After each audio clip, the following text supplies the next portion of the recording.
Join us today as we share videos from the vault, special presentations, past interviews, and share with you the A.R.E. through the ages. Hello, my name is Kevin Todeschi, and I would like to welcome you to tonight's webinar on understanding your dreams. It is my privilege and honor to be with you tonight for this program. Dream interpretation has actually been one of my favorite topics for about 40 years. More than 40 years ago, I got involved with working with my dreams in an A.R.E. study group in Colorado. At the time, I found out I had a knack for it, and since that time, I have been working with my dreams. Over the years, I have spoken on 6 continents about dream interpretation. I have written several books on symbolism, and I have found that dreams are essentially one of the best sources of guidance, inspiration, and intuition that we have at our disposal. So I'm delighted to be able to share this with you tonight. We're going to talk about dream symbols, how they work. I'm not expecting anyone to memorize a bunch of symbols. I'm just going to walk you through a number of dreams and show you the process I use to work with dream interpretation. That process not only includes working with symbols, but also trying to summarize a dream down to its core, something I call the theme. One sentence that really kind of summarizes all the action. And if you can do that, I think you can get really at the heart of what the dream's all about and have an easier time with interpreting what the dream is trying to tell you or the dreamer. So let's get started. If you've been at one of my dream programs throughout the country, some of this may be review for you. However, I've tried to pick out a number of dreams as we go through this, beginning dreams, intermediate dreams, and advanced dreams. So there'll definitely be some new material here for you tonight. So let's begin. We have been working with dreams for as long as we've been a human creature. All the audience out there, I apologize for taking so long. But the earliest history we have with dreams dates back to the ancient Egyptians. Now, we know the Egyptians worked with dreams because of a papyrus in the British Museum called the Chester Beatty Papyrus. So the ancient Egyptians worked with dreams. One of the things that's on this Chester Beatty Papyrus is it suggests that if an Egyptian had this symbol, this is what it means. And just one of the examples is on this dream dictionary, I'm not making this up, that if an ancient Egyptian dreamed that their bed was on fire, it suggested their spouse had been unfaithful. Now, we can probably imagine that your marriage bed or the place you share with your partner, if that caught fire and was destroyed, we could say, yes, all right, that's how it might mean your spouse has been unfaithful. So usually there's a logical connection between why a culture suggests something means something in a dream. And we'll talk more about that in just in a moment. The ancient Greeks worked with dreams as well. How do we know that? We know that because there were Asclepians, temples called Asclepians, dedicated to the Greek god Asclepius. And at an Asclepian, what would happen is you would go there to incubate a dream. If you had a problem or you had a issue you needed to resolve, you'd go to the temple, you'd ask for dream guidance. That night you'd go to sleep. The next morning you'd wake up and you'd have a dream, and you'd share that dream with high priests or priestesses, and they would help you with the interpretation. And that's where the Greeks worked with their dreams and symbols. We can actually do that today. We're going to talk more about that later. We don't need to go to an Asclepian. You don't need to go to a temple. You can actually just write out a dream question and watch your dreams that night and see what happens. And I'm a big fan of that, and we'll talk more about that in just a moment.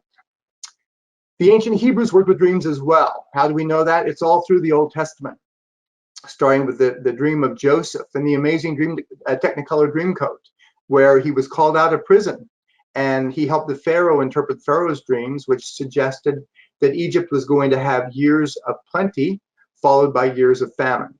And Joseph ended up being right, and the Pharaoh made Joseph second in command of all of Egypt because of his talent with helping the Egyptians during this time of challenge. And then something happened around the Middle Ages, and dreams go on hiatus in the Western world. It's very hard to find people working with their dreams. At best, I think the church, let's say, and perhaps those who were educated, felt like the uneducated masses, which were most of us, couldn't understand their dreams. So there was no point working with them. At worst, some people believe that dreams were the work of the devil, and that if you dreamed of something and it happened, like perhaps you dreamed that your neighbor's field caught fire, and you told your neighbor about it, and lightning struck, let's say, in the field caught fire, you could be branded a witch. So dreams go on hiatus in the Western world for a long time, until 1900, when Sigmund Freud writes a book called The Interpretation of Dreams. Now, today we would say that some of Freud's theory might be somewhat limiting, but remember, he did a great service by bringing dreams back out into the open. Freud suggested that the nature of consciousness was like an iceberg. And so you can see the straight line on my screen, that's a water line. And the little line above, the little circular area above is the iceberg, the top of the iceberg. And then what below the water line is the unconscious mind, the iceberg below the water line. And Freud believed that the conscious mind was smaller than the unconscious, which was bigger, and that most dreams that had major symbols could be connected to root problems. So that, let's say a client of his had a dream about a bird, and through a process Freud called free association, he might ask his client, well, what does a bird remind you of? And what else? And what else? And through that process, the dreamer might say eventually, well, you know, a bird reminds me of hunting with my father, and I hate my father. And he would go through a process of working with the client on his issue with his father. And that's really where we get the idea of manifest content of dreams. That's what the symbol is. And the latent content would be perhaps what the symbol is really connected to. Now, later on, a student of Freud came along, Carl Jung, and said, yes, Freud had part of the answer, but there's much more to it than that. And briefly, Jung suggested that in addition to the unconscious mind, there was a collective unconscious part of our minds. And that collective unconscious was somehow connected with other unconscious minds across time and cultures. And that at this level, we had a symbol called an archetype. Now, an archetypal symbol is a symbol that means the same thing across time and cultures. And one version of the story of how Jung came up with this idea was he was apparently working in an asylum as really a physician. And one of the clients in the asylum said something like, he was looking out the window at the sun and said, isn't it interesting how the sun is creating the wind by wagging its tail? And I'm sure Jung thought that was, you know, the client, and he was just out of his mind a little bit. But years later, Jung had taught himself how to read Egyptian hieroglyphics and came across a story in hieroglyphics about the Egyptian legend of how the wind was created by the sun wagging its tail. And it was from there he came up with this idea of archetypes, which is the first symbol we're going to talk about. Archetypes are symbols that have the same meaning or a similar meaning across time and cultures. And essentially what an archetype is, it is a symbol that encapsulates a pattern of human experience or emotion.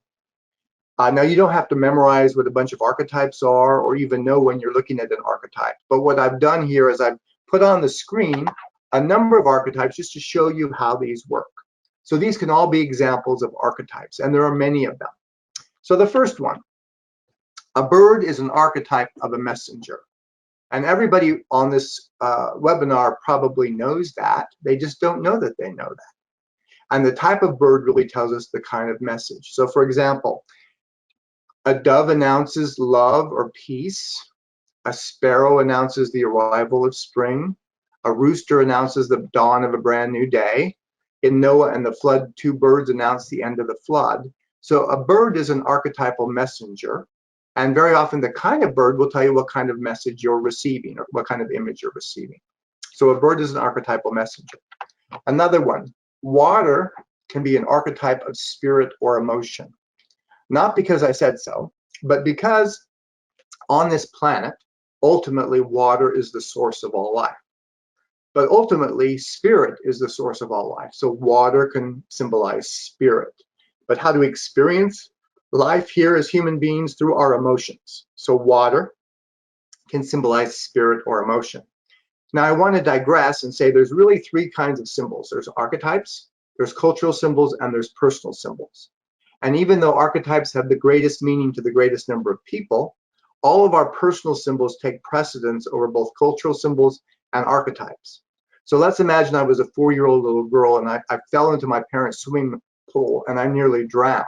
From that day forward, my personal experience with water is going to take precedence over the archetype. So to me, maybe water might mean something's out of control or danger or feeling afraid. It's not going to mean spirit or emotion anymore unless I work through that.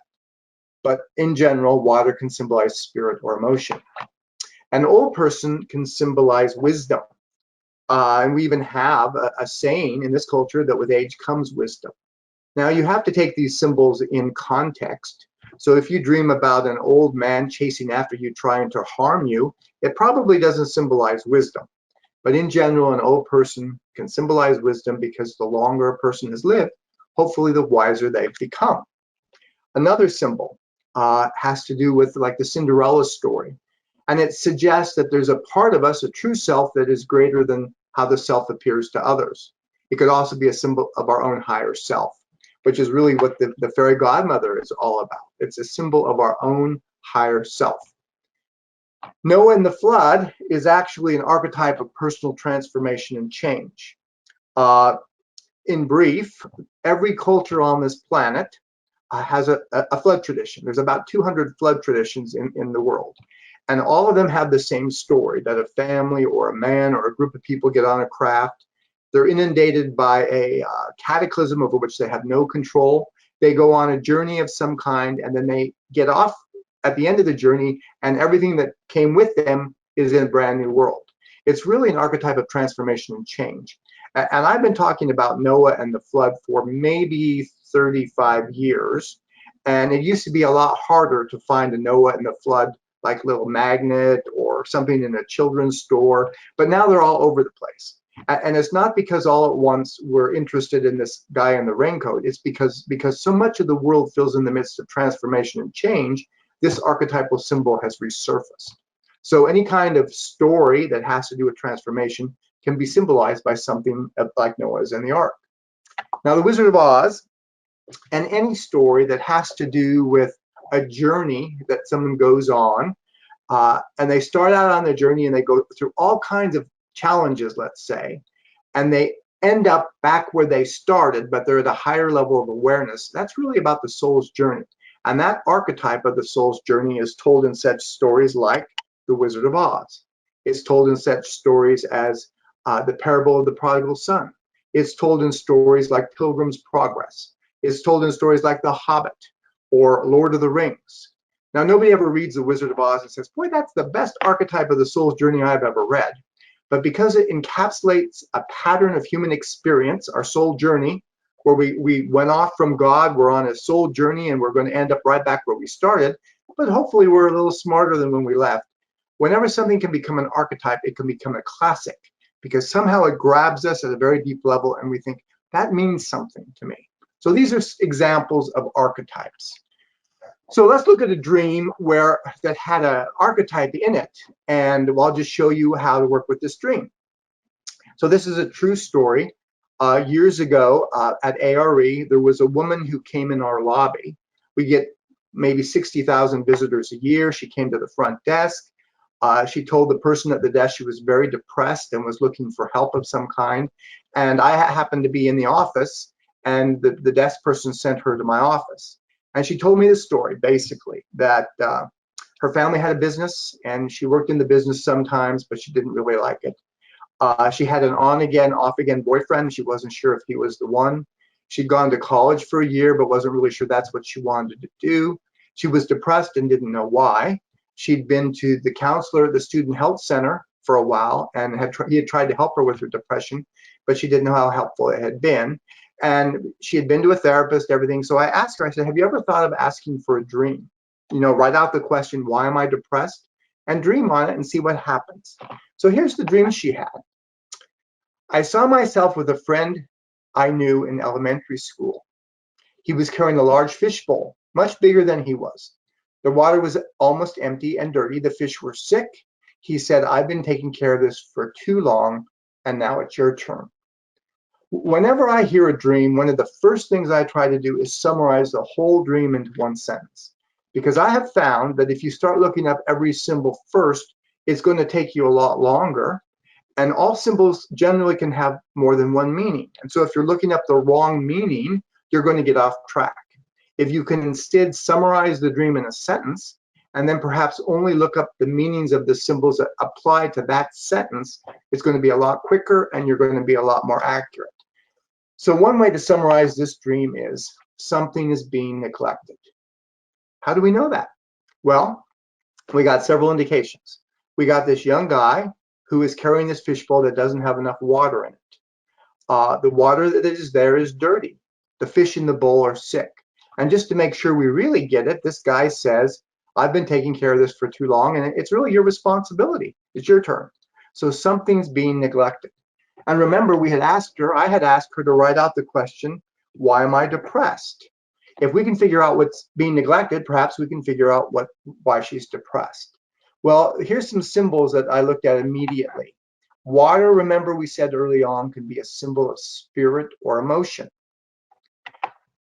Fish are also possible symbols for spirit. In fact, during the Christian age, the symbol of a fish could be a symbol for Christians. But what I don't know is this. There is a reason her subconscious mind picked this friend out of all the hundreds of friends she's known throughout her life. So I asked her, and one of the important things you have to do with working with dream interpretation is you have to get insights from the person, because ultimately each and every one of us is our own best dream interpreter because we know what's going on in our life. Cayce would say that dreams contrast and correlate the events of the day. He'd say we're our own best dream interpreter because we know what's going on in our life. So when I said, well, describe this friend to me, and she said he was very handsome, he was a lot of fun. I said, what is different about this friend than any other friend you ever had? And this is what she said. He was the most religious friend I ever had. And so we've got three symbols that are essentially saying the same thing. All these symbols are about spirit. Her spirit's being neglected. So I asked her, I said, well, what do you believe spiritually? And she said she didn't know. She grew up in a home that was agnostic. They didn't even know if there was a God. And I felt like she was depressed because she was trying to figure out, what's it all about? Why am I here? What's the purpose of life? Why am I even getting up in the morning? Now, the dream doesn't answer the question for her in terms of what she believes, but it suggests that she needs to start her own spiritual journey. Again, all from a dream, why she was depressed. Here's another dream with an archetypal symbol. This was a dream of a 30-year-old woman. This was a dream that I heard when I was on a radio show. I've actually done hundreds of radio shows on dream interpretation. I've spoken on 6 continents for A.R.E. about dream interpretation and written a number of books. So this was a call-in show where the woman said, I dreamt that I was given a bird cage by my grandmother. Although it was a good-sized cage, it was much smaller than the bird I seemed to own. The bird was about 3 feet tall. I wondered what I was supposed to do. Now, a theme like something like this, you can say it's something like something is bigger than its confinement. Now, one of the easiest mistakes you can make in dream interpretation is to impose your symbols onto the dreamer. And I actually have a mistake later on I'll show you in this talk. So I can't impose my feeling of my grandmother, who was unconditionally loving and a wonderful person, onto this dreamer. So the first thing I said on this radio program was, I said, describe your grandmother in one sentence. And she said, my grandmother was the most critical human being I have ever met. So now we've got it. We've got a bird as a messenger. What is the kind of message that is being told us? Something about confinement. And the cage, I think, represents her grandmother's criticism. So my sense was that all her life, she had been put down, criticized, perhaps even developed somewhat a low self-esteem because of her grandmother's criticism. And she has finally grown beyond that. She's finally about ready to break out of this cage. Her grandmother's criticism from the past is no longer holding her back. She's about to be set free. So I think through her own life experience, perhaps her grandmother's passed away at this point, but whatever the reason, she's grown past her grandmother's criticism of her. All from a dream, we can see that. So the next kind of symbols we can work with are cultural symbols. Cultural symbols are symbols that have a similar meaning to a group or a culture or a country or a segment of people. And there's symbols that explain or express really a common cultural experience. So here's some cultural symbols on the screen here. And we'll go through these just to explore what they might mean. So the Eiffel Tower, all countries generally have one or more symbols associated with them. So when you see the Eiffel Tower, it can be a symbol of France. If someone says they're going to France, sometimes we think, oh, they're going on a romantic vacation, or they're going to go there for great food or a great vacation. But because of the shape of the Eiffel Tower, it's in the shape of a phallus, it can also symbolize male energy. So the Eiffel Tower can symbolize all those things. Culturally, Ganesh in Hinduism, which is the elephant god, is a symbol of enlightenment, wisdom and enlightenment, Ganesh. But in the USA, an elephant is usually a symbol of an elephant doesn't forget. There's a saying that the elephant doesn't forget. So depending on your culture, different animals can mean different things. For us here in the United States, for a man or a woman, a dog can be man's best friend or woman's best friend. So culturally, a dog can symbolize friendship.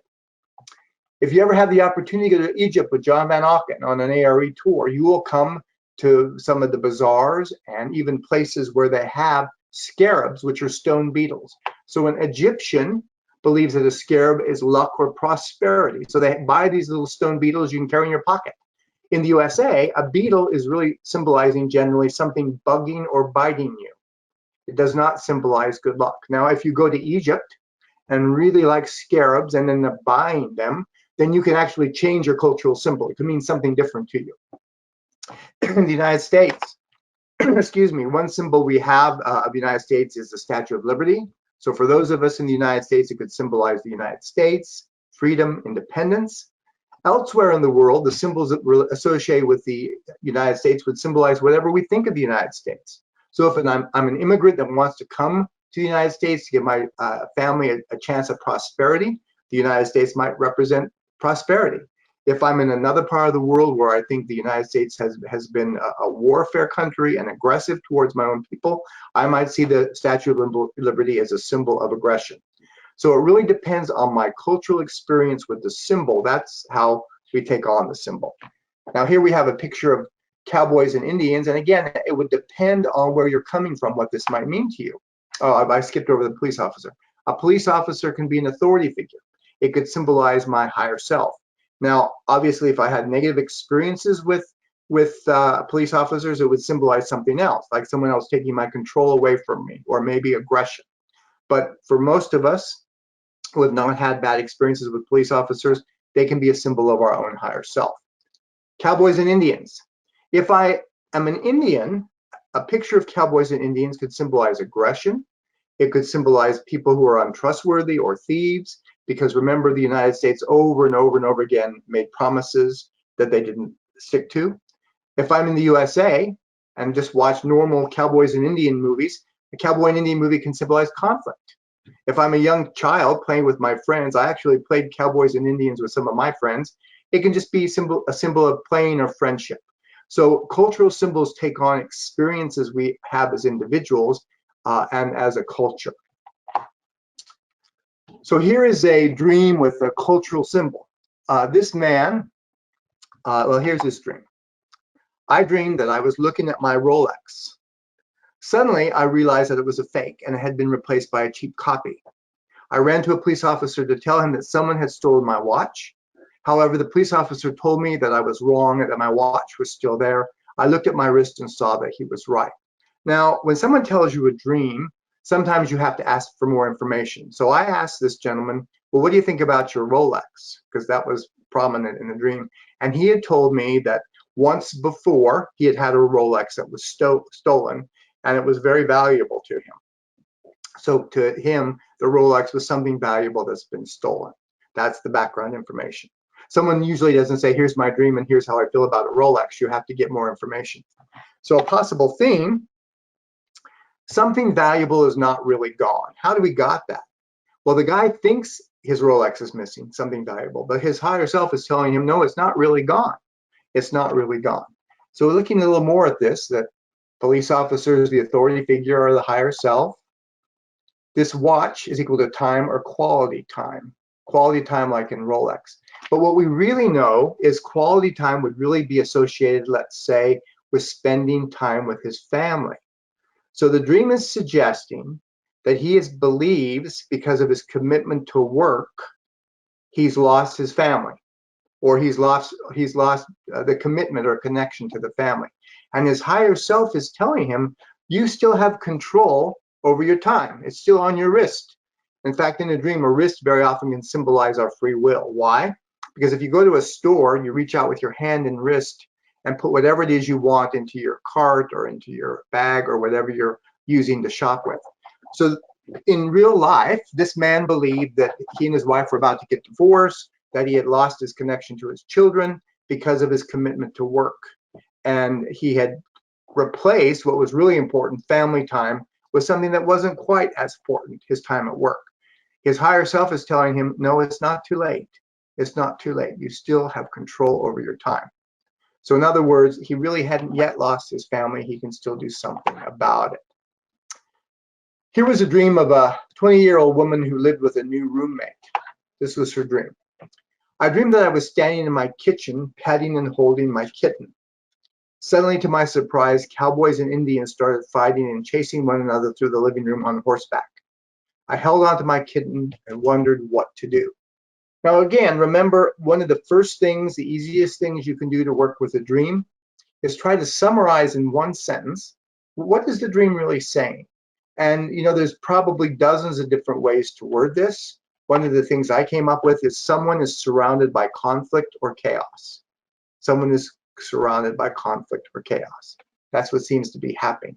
And if you go through each of these symbols, cowboys and Indians can represent conflict. This little kitten could represent peace and comfort at home, security. And whenever you dream about a living room, it can symbolize your current situation, the room you're living in. So I asked the dreamer, are you having conflict at home? And she was the one that described how she had just gotten this new roommate, and things were so chaotic, and she and her roommate were so often fighting, that she had gotten to the point where she was deciding, you know what, I really need to leave and get a new roommate, because it just wasn't working out. Cayce would say that dreams contrast and correlate the events of our day. So very often the symbolic overview in our dreams gives us another look at what's happening to us in waking life. And that was certainly the case in this woman's dream. So next up, we have personal symbols. Personal symbols that have a meaning to an individual, symbols that really express or explain a personal experience. So there's many of these. I've just picked some here for the program. So for example, pets, whatever you think of your pet, it can be love, it can be companionship. Any of us with pets, we have feelings for those pets. Those are personal symbols for us. A church or a synagogue or a place of worship. If this is actually a Catholic church, if I'm a Catholic, a church might symbolize faith. It might symbolize my spiritual journey. If I'm a priest, it could symbolize work. If I was someone who was abused by a member of the clergy, it might symbolize something horrific and something very different. So again, our personal experiences take precedence over whatever everyone else might think. This lovely couple of grandparents, they would symbolize my personal association with my grandparents. Like for me, it would be love and joy. The woman with the bird, it would symbolize criticism. Now, I'm certain most people, grandparents, would not symbolize criticism, but again, it's our personal association. Guns, again, it's personal association. So if I'm a hunter, guns would symbolize my hunting, my enjoying the outdoors. If I'm a member of NRA, they might symbolize my personal rights. If I was a victim of gun violence, they could symbolize harm. So again, my personal symbol takes precedence over what other people might think about it. This is perhaps one of the most important symbols that we need to know about. Friend, family member, associate, public figure. Whatever we most associate with that person, or whatever happened most recently in that person's life, is very often what it symbolizes. So if we dream about a public figure, the president, or an actor or an actress, or somebody that we know about from the newspaper or television, the first thing we need to ask ourselves is, what does this person symbolize to me? And that's generally what the dream's about. If you dream about a friend, I've had people call me over the years that say, you know, I had a dream for you. I had this dream, you were in it. And generally, that's just not the case. I ask the person, well, what do you think of me in one sentence? Describe me in one sentence. How would you describe me? And some people say, well, you represent A.R.E. Some people might say, you know, you're good with dreams, whatever it is. That's generally what the dream symbolizes. So whatever you associate with another person, that's generally what it's about. And then food, again, it would be whatever we associate with food, our eating habits, diet, socializing, temptation, etc. So here's a dream with a personal symbol in it. There was a grown woman who was in her 50s. Her brother had died untimely. He had founded a company, and he actually gave it to her in his will. And she mentioned that before he died, the company was on the verge of prosperity. Here was her dream. I am walking with my brother who is dead, arm in arm through a field and a forest. We seem very close and happy, even though I begin to wonder in the dream, isn't he dead? Suddenly I see my brother's wife, and she is dressed like the Virginia Lottery Lady Luck. Lady Luck, which is the symbol there on the right, was actually an advertising symbol for the Virginia Lottery for years. She waves her hand at us, and I start to feel very good about what's going on. So a theme, again, a theme. Something positive, lucky is about to happen. And the Lady Luck can symbolize prosperity and luck. Now remember how she said this in the dream. Suddenly I see my brother's wife, and she's dressed like the Virginia Lottery Lady Luck. Now, even if you didn't get this next part, you could probably suggest that something lucky is about to happen to this woman. Something prosperous is about to happen to this woman. When someone has a company, there's a saying that very often people are wedded to that company. So actually, the Virginia Lottery Lady Luck dressed as a brother's wife, it could suggest that the company, which that's the brother's wife, he's wedded to this company, and one symbol would be it's brother's wife, is about to become very lucky. Regardless of whether or not that's the case, it suggests that whatever she's doing with the company, she's right on track. The company is about to have the prosperity, I think, that her brother longed for. Okay? This was actually, there was a program put on by women in business here in Virginia Beach. And there was this young woman, maybe in her 20s, that had this dream. I was taking dreams from the audience. And she was afraid because she thought the dream was telling her that she couldn't have or shouldn't have children. This is the dream she had. I dreamed that my husband and I had a baby. We got the baby all dressed up to go to a party, even though the baby didn't want to go and cried about it the whole time. When we got there, the baby was in a corner just sulking, and I knew that the baby wanted to leave. In frustration, my husband and I took the baby home. So again, she thought the dream was telling her not to have children. Because there seems to be a party in here, well, let me show you the theme I got. Someone is being a baby, throwing a tantrum. Well, remember, my most logical choices are the dreamer or her husband, because there seems to be only two characters in this family. And because the incident seemed to be prompted by a party, I asked her, I said, well, how does your husband feel about parties and things? And she says, well, most of the parties entail being with my family. And unfortunately, my husband cannot stand, is what she said, being with my family. So who do you think's being a baby and throwing a tantrum? Remember, even in the dream, the baby was in a corner just sulking. So the dream suggests her husband needs to grow up a little bit, that her family is very important to her, that he can't just go to these parties, these get-togethers, and sit in the corner and sulk.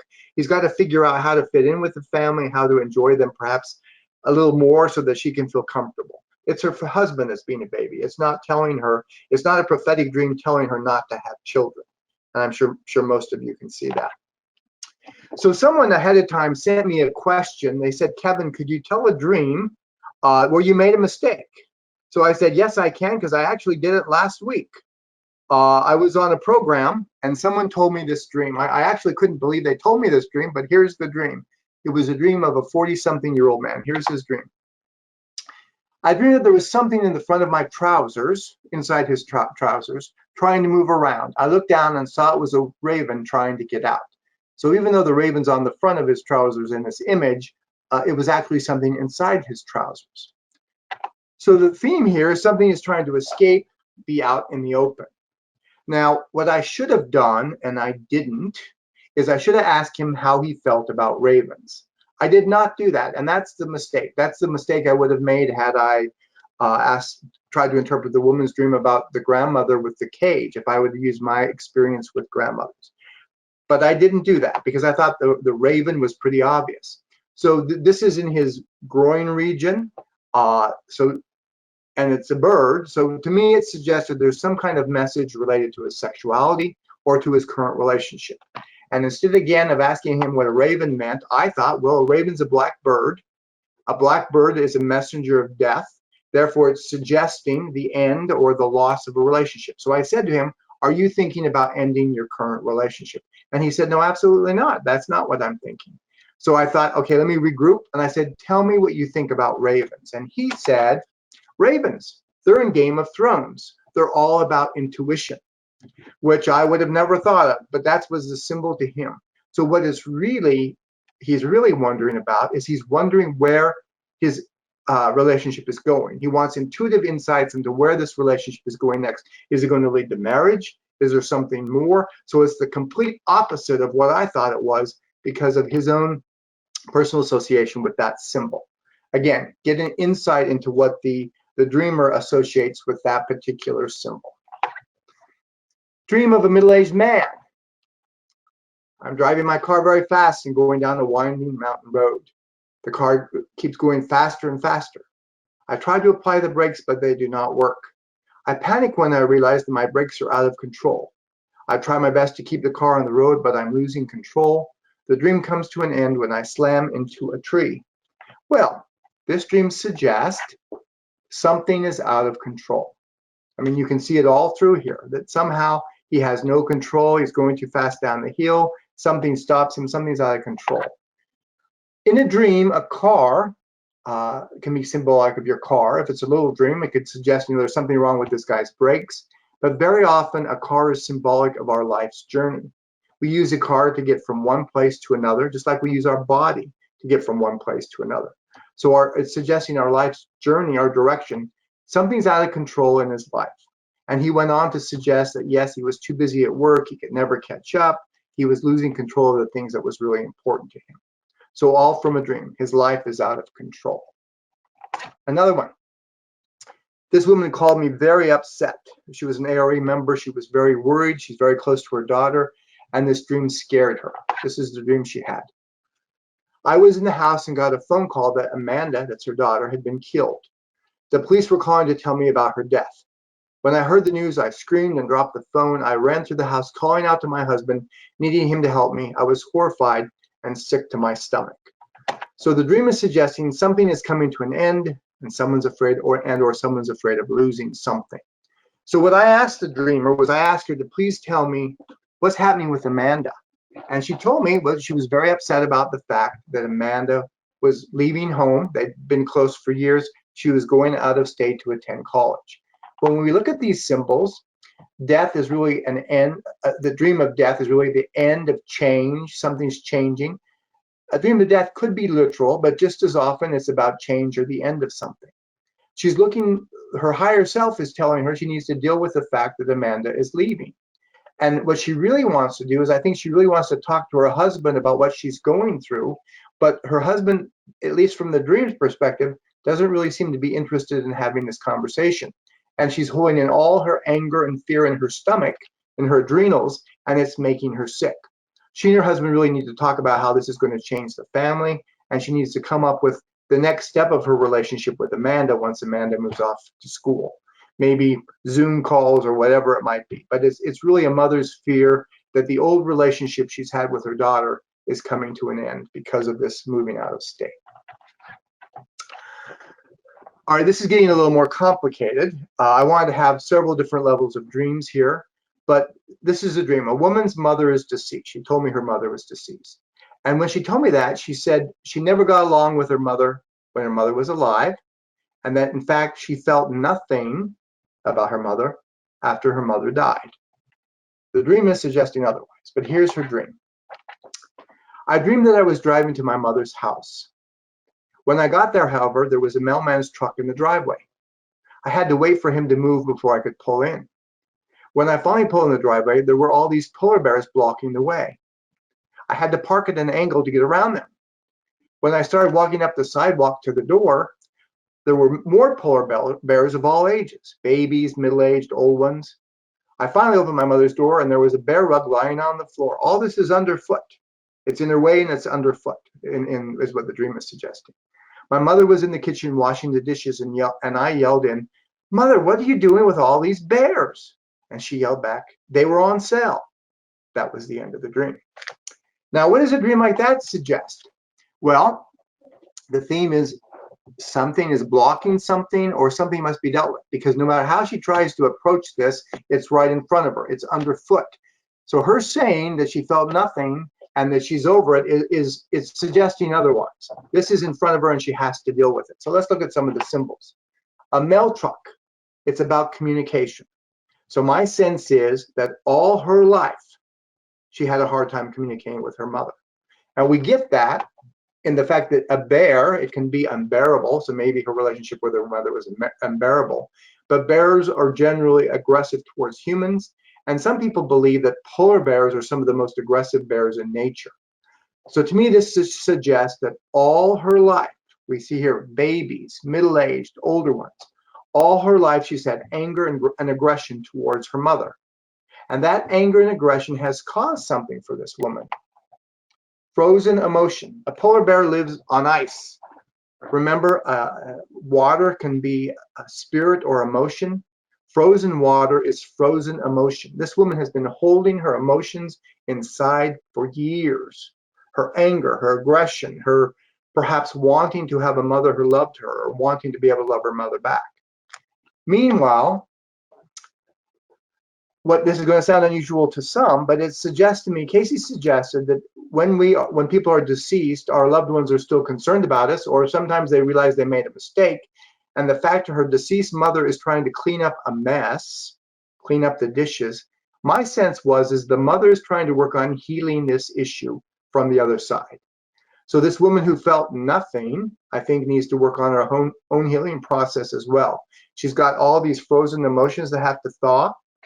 She's got all this anger and aggression from the past that she has to deal with. And she has to come up with a way that she can let loose, communicate with her mother. How can you communicate with a dead person? You can write them a letter. You can send them prayer energy. You can ask for a dream to communicate with them. There's lots of different things you can do.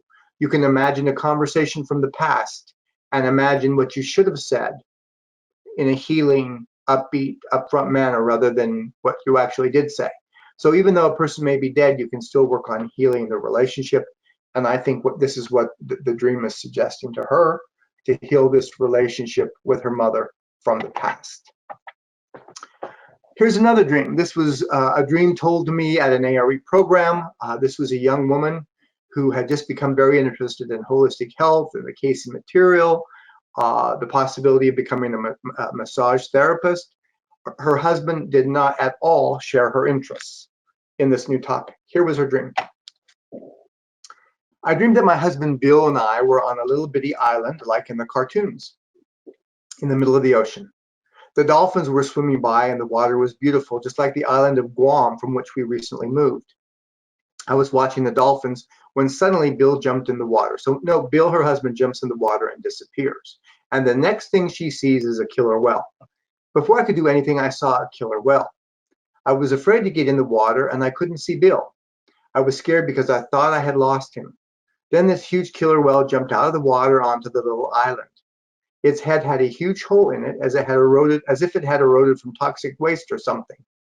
I started to cry. I wanted to help it, but I was afraid to get close.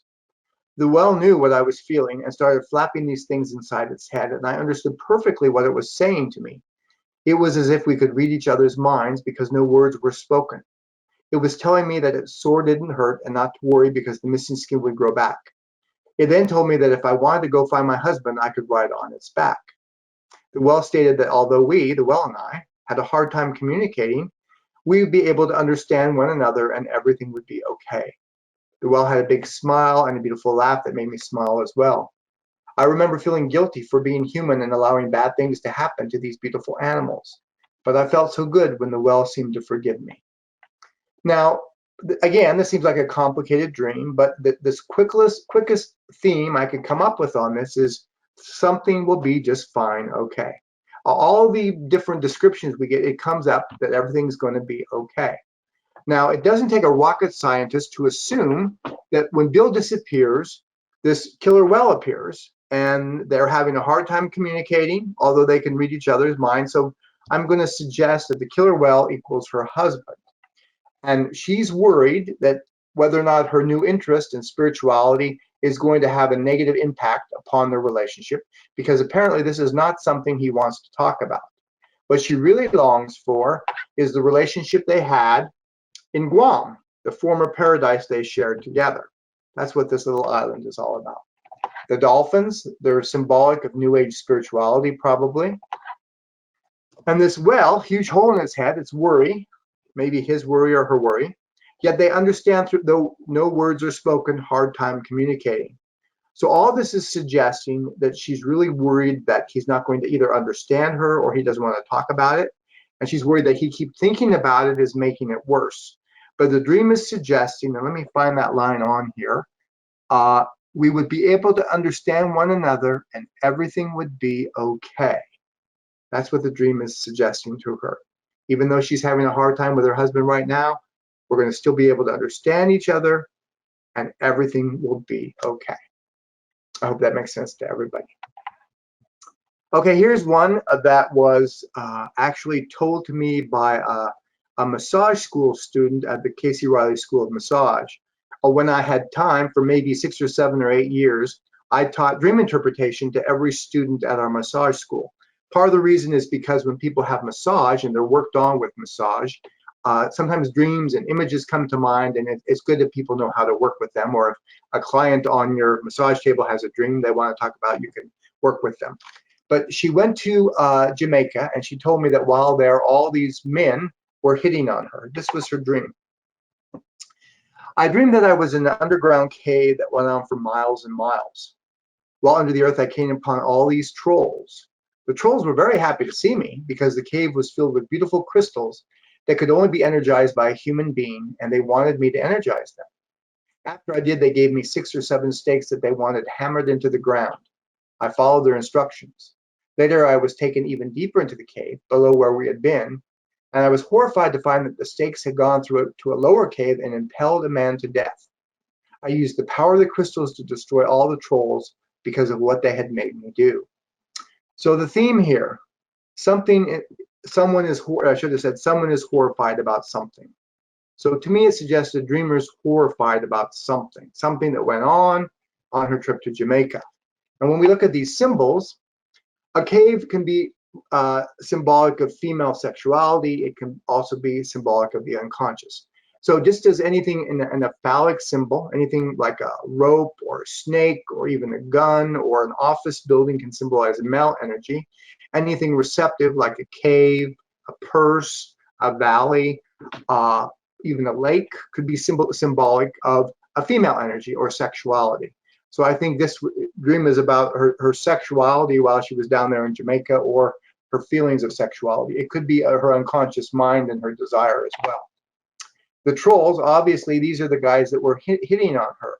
And that's really what the dream is about. But I wanted to tell you that in literature, trolls very often are the creatures that steal innocence. In some stories, they steal babies, for example. So the trolls are symbolic of something that's going to steal your innocence. We have 2 different kinds of chakras in here. We have lower chakras represented, and I think we have higher chakras. How do I know that? Well, look up here. At the very beginning she says, the trolls were very happy to see me because the cave was filled with beautiful crystals that could only be energized by a human being, and they wanted me to energize them. Well, to me, that suggests somebody wants someone else to have sex. But the higher part of that is later on. I used the power of the crystals to destroy all of the trolls because of what they had made me do. I mean, the higher crystals could be your higher chakras, your willpower, your divine mind, the higher self, all deciding to do something different. Now, the dream is suggesting that she either was tempted to fool around with these trolls, or she actually did fool around with these trolls. And either way, she felt really horrified about it because she was afraid that it would destroy her relationship with her boyfriend, which is right here. That's what the dream is about. Now, I didn't go so far as to tell her, did you do this or did you not do this? But it's suggesting that she was worried about the impact upon her relationship, regardless of what actually went on down there in Jamaica. All right, here's the most complicated one in the series. We're going to try this one and then show you a couple more things here. The woman told me she was concerned about her sister Carol. This is the dream. I dreamed that I was walking on a large piece of property. My sister, she had 2 sisters, Aggie and Carol. My sisters, Aggie and Carol, were there. I walked over to Aggie and she told me that she had been bitten by a snake on her back. So you see the woman there on the right, it's got 2 snake bites on her back. I could see that there were bite marks on her back, but she told me that the snake's teeth had not fully sunk into her. Aggie said she had been bitten over 6 hours previously, and she appeared not to be affected. Okay. As I turned toward Carol, she was talking about another snake that was on the fence next to the property. At first, it appeared as a harmless garden snake, but as she moved closer to it, I became very nervous. I couldn't warn her in time. The snake lunged out and bit her on the forehead twice. She turned to me, not fully realizing the seriousness of the situation. The bite areas were beginning to swell. I looked at the snake and it appeared to be wearing a cowboy hat. I was aware that I needed to remain calm and not panic. I asked Carol what doctor she would call if this had happened to her son. She mentioned her pediatrician's name. I looked at her wounds on her forehead again. I couldn't tourniquet the surrounding area, putting a tourniquet around her neck, nor put direct pressure on it as it was a critical area to her head. I gazed at her with love, very saddened to see the wounds, knowing the danger and not sure that it would turn out okay. I hoped that as Aggie had been okay, that was the first sister to get bit, Carol would be, well, okay as well. But I knew that the fangs on Carol's bite had penetrated more deeply. I looked at her and seeing her expression, that of a young girl, innocently unaware of the harm, it was heart-wrenching. I awoke from the pain as in a nightmare. So again, pretty complicated dream. The first thing we want to do is simplify it into a theme. And the theme is really this. Something that happened before is happening again. We know this all through the dream. We know that whatever is happening to Aggie, whatever happened to Carol in the past is happening to Aggie, or vice versa. What happened to Aggie before is happening to Carol now. Aggie seemed to be okay. Carol's bite seemed worse. So again, whatever happened to one of the sisters, Aggie, is now happening to Carol. That's what the dream seems to be about. Going through these once in a time, a snake, it doesn't take an imagination to say that this is her husband. Snake can be symbolic of the male energy. This is her husband. The cowboy hat, I think, represents his personality. Someone who's kind of cocky, maybe self-assured, someone who really, has a strong sense of self.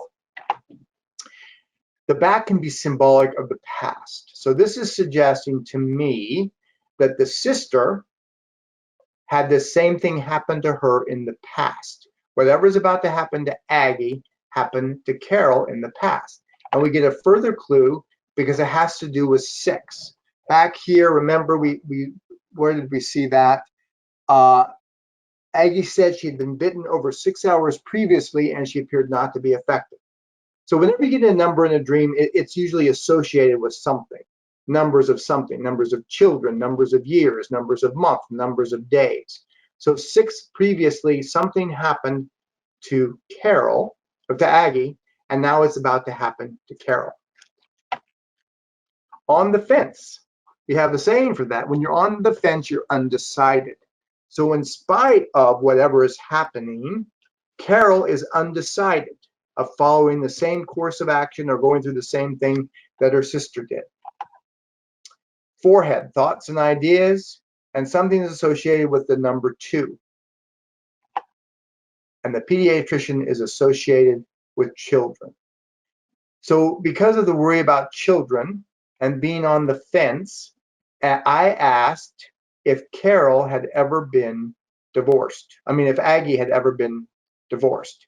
Why do I keep missing those 2 sisters up? I asked if Aggie had ever been divorced. And she said, yes, my sister Aggie got divorced. I said, how long ago? And she said, 6 years ago. So it suggests that the new sister, Carol, is thinking about getting divorced. In fact, she's thought about it seriously at least twice. Remember, she has the 2 bites on her head, but she's been undecided. And we now know why she's undecided, because of her kids. It's the pediatrician, the kids. And the dreamer is having this dream because she wants to know how to help her sister work through this issue. The dream is suggesting she can't really do anything about it. It's all up to her sister to decide. But her sister's thinking about getting divorced. She's unhappy with her husband, but she's undecided about it right now because of the children. That's what the dream is all about. And you can get to that through a process of discussion, talking to the person, and understanding what some of the symbolism is all about. Okay, so let me suggest on how you can get dream guidance. And the easy thing to do is just to write out a question. And one of the fun times I did this was I was giving a talk in Jekyll Island, Georgia. And we're gonna go with questions till about 9:30 in case anyone's wondering, because we started late. So I was in Jekyll Island, Georgia. We were working with maybe 100 people. I wrote out the question, what do I need to work on spiritually? And I encouraged other members of the audience to do the same thing as well. This is the dream I had. I dreamed I was in an old town, and I knew it was an old town because we had soil on the streets, dirt streets, and we had plank wood sidewalks. And I was walking along this plank wood sidewalk next to a tall man with an overcoat on and a hat and glasses. And I realized I was in Hopkinsville, Kentucky. And that's a picture of old Hopkinsville at the turn of the century. And I was walking next to Mr. Edgar Cayce, and you can see him there in the lower right hand of the picture. And as we're walking along, I looked up at Mr. Cayce and I said, so how am I doing? And Mr. Cayce looked down over his glasses, paused for a minute, looked over the rim of his glasses, and he said, well, you know, Kevin, you do spend more time watching TV than meditating. And that was the end of the dream. So I'd written out the question, what do I need to work on spiritually? And from Mr. Cayce himself, I got, spend more time in meditation. I can tell you that over and over and over again, I have worked with guidance and dreams and gotten an answer that clearly. Here's one I hope I can tell you without getting emotional about it. I had a cat named Cleo, who was with me for 18 years. My wife also had a cat who was with her for just as long. But Cleo really latched on to me for whatever reason. Cleo followed me everywhere when I was in the house. If I was in my office writing, she'd come up to my office. When I went to bed at night, she'd try to sleep next to me. If I was watching TV, she'd get up on the couch next to me. My wife said that Cleo loved me unconditionally. And when she got older, Cleo couldn't jump as high anymore. So I had to help her back up on the bed when she went to sleep. When I was watching TV, she'd meow and I'd have to pick her up because she couldn't jump anymore. And she looked great. She looked just like you see her there in the chair. She looked perfect even up until the end. And one day in the spring of 2018, I reached down to pick her up. She was crying to get up on the couch. And as I picked her up, my hands went under her stomach, and her stomach was like as hard as a rock. There was no soft spot on her stomach. It was just like iron. And it made me worried. Well, we took her to the vet, and the vet said she had liver cancer. I did a X-ray or whatever and said she had liver cancer. But she was still eating, and she looked great, and she was going to the bathroom. So my wife and I said, you know, as long as she's fine, she's fine. And the vet told us, when you're ready, make the call and I'll come out to the house and we will put Cleo to sleep. So maybe 4, 5, 6 weeks passed and Cleo was being fine. But then we got down to a couple of days where Cleo was constantly crying constantly. And if she'd cry at first, I thought she wound up on the couch next to me, and I'd lift her up and she'd be okay for a little while and she'd start crying again. And a little while later, she'd be crying again. And this went on for a day and a half, 2 days. And so finally, I looked Cleo in the face and said, Cleo, what do you want me to do? Cleo, tell me, what do you want me to do? And I thought out the question, what should I do about Cleo? And this is the dream I had. I dreamed I was at a theater with my wife and son, and we were watching a show up on the screen. And as I looked up on the screen, Cleo was up on the stage, and she was trying to eat grass up there. For some reason, there was grass on the stage. And any of you who have cats or dogs sometimes, you know, they eat grass if their stomach hurts. So I got up from the chair and I went up and I picked Cleo up, and she looked perfect, just like you see her there. And I walked her outside of the theater, and as soon as I walked her outside of the theater, she turned into a young girl. She had horrible splotches on her face. She was sweaty. She looked horrible. That's my drawing of kind of what she looked like. She just looked so horrible. And I looked at her and I thought, oh my God, I've got to get to her to the hospital. She's really sick. Now, when I woke up, I realized that the dream was trying to show me just how sick Cleo was, because she looked perfect. And as I'm looking at this little girl, a woman walks by me and she gasped in horror because this little child looked very, very sick. And I turned to the woman and I said, don't worry, it's a cat. It's not really a girl. And the woman looked at me and she said, you need to make that call. And remember, the vet had said to us as soon as you're ready, make the call. And I woke up and told my wife, I think Cleo's ready. We need to make the call. And as soon as my wife called the vet, Cleo stopped crying.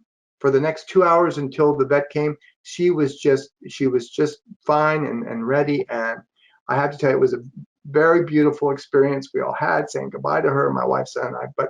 But I felt comforted by the fact that I had gotten a dream that suggested this was in fact the time, all from dream guidance. So we can get dream guidance about anything, even A.R.E. And this is actually an experience that happened back in 2010. Back in 2010, we were at a board meeting, and I suggested, and this would be a good time, anyone listening who has a question about dreams, to send them in. Send in your dream questions now, and I'll try to answer them. So we were at a board meeting, and I suggested, the Cayce reading suggests that we're our own best psychic. Let's do something psychic. Let's all ask for a dream. And we were talking about some of our long-range planning. Again, this is 2010. So this question I suggested is this one. At this point in our collective history, what activities would the universal forces have us focus upon? And myself and all the board members were supposed to read that before we went to bed and bring back a dream the next day. It's kind of a discussion of some of the things we should have in our long-range plan. This is the dream I had. I dreamed I was in A.R.E.'s cafe. A.R.E. didn't have a cafe at the time.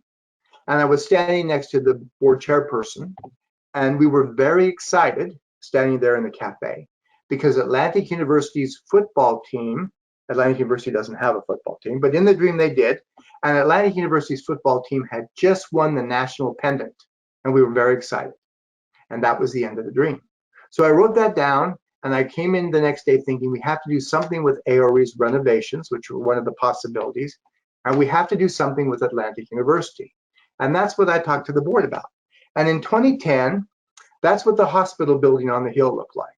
It was the old white building. It was running down. Lots of places in it were rusted out. In fact, the stairway had rusted out towards the roof. And at the time, Atlantic University was a correspondence school. It hadn't even moved online yet. Well, remember in the dream, the information is we're standing in A.R.E.'s cafeteria. We didn't have a cafeteria, but that was one of the plans. And we were waiting for Atlantic University's football team. So I thought, okay, one of the things we need to focus on is renovations and Atlantic University. And that all became part of the plan we worked on during the CREATE campaign that helped with all that. And today, there is the hospital building, and the cafe, the restaurant is actually one floor up. And there's a picture of Atlantic University's website today. The university is completely online, and it offers 2 accredited master's degrees, one in transpersonal psychology and one from mindful leadership. So again, if there's anyone out there who is interested in a question, just write out the question and you can get an answer in your dreams. For additional information, I'm going to give you this and then we'll answer some questions. I recommend the following. My 2 books on dreams, especially Dreams Are Dream Images and Symbols, which has 10,000 different interpretations, and The Best Dream Book Ever, which talks about some of the things we've talked about tonight. It also has ways to play a psychic game and get waking insights into any question imaginable. A.R.E. also has an app, a dream app, with over 1,000 definitions. You can go to edgarcayce.org/apps, and you have this little app on your phone that can give you insights into what all those various words might mean in a dream. We have online programs related to dreams. In fact, Cheryl Bear-Burnett has one on Dreaming Your Future, an online workshop that you can find at edgarcayce.org online. Many of you may not know this, but we actually have a Facebook dream group where A.R.E. members go and they share their dreams, and other A.R.E. members put in their sense of what the dream might be about. If you want to find that dream group, the easiest way to find it is go to Facebook. You have to be a member of Facebook, but go to Facebook, and then in the Facebook search engine, write Dream Interpretation with Edgar Cayce's A.R.E. or Dream Interpretation with Edgar Cayce, and this group will come up. And about once a year, Atlantic University offers a class on dream interpretation teacher training. The class has already started this year, but this is something you can look at after the first of the year to see what's coming up. Now we have time for questions. I had some sent in to me ahead of time, so let me give you one that came to me before the program started. Sayori wrote in, are feelings a good indication of a dream's meaning? Yes. I have come to believe that whatever feeling you're having in a dream is a reflection of the same feeling for something going on in waking life. So for example, if you're really excited in the dream, what is making you just as excited in waking life? If you're anxious in the dream, what is making you anxious in waking life? If you're trying to avoid something in the dream, what are you trying to avoid in waking life? All feelings can be a symbolic of whatever it is that you're trying to deal with in waking life. Okay, next question. When we have really vivid dreams, does it have a deeper or more specific meaning? It can. It could be something very important. It could be something that we're involved with or concerned with right now. It doesn't have to be. What I have found is sometimes a very vivid dream comes to us because we've been ignoring something. Another way that it can happen is we can have a nightmare. Why? Because vivid dreams and nightmares you tend to remember. So if there's something your higher self is trying to tell you, or something that you're needing to know more about in your waking life, and you just haven't gotten the answer, or you haven't been paying attention to your dreams, you might get a vivid dream, or you might have a nightmare, just so that you can really remember. Let's see. Another question. I have one here from Bob, wanting to know, how do you work with remembering your dreams? I have found that the easiest way, if you haven't worked with dreams for a while, is to write out a question. Write out a question, whatever question you want to have an answer to, read it before going to bed, and then look at it again the next morning and write down whatever you remember. If that doesn't work, you can trade questions with a friend or a spouse or a partner, somebody at work. You both write out a question, sign your name, give the piece of paper to someone else, dream on it for the other person. Sometimes we feel more responsible for dreaming for someone else. Another thing we can do is we can change our routine. If you always get up at 6 o'clock, change your alarm to 5:50. Another thing you can do is you keep a piece of paper and a pen in your bathroom. Drink a little extra water before you go to bed, and as soon as you get up in the middle of the night, write down whatever you remember. So change your routine, do something different, write out a dream question. Next question. Do you ever come across dreams that deal with paranormal content? Yes. Lots of times, dreams that deal with paranormal content. The questioner is not specific. So sometimes I've had dreams where people tell me about encounters with aliens. Sometimes I've had dreams where people tell me about encounters with deceased loved ones. In terms of deceased loved ones, Cayce would say that very often when we have dreams about the deceased, real communication can take place. I've had a number of dreams about family members who have passed away, and I feel like I really did communicate with that person.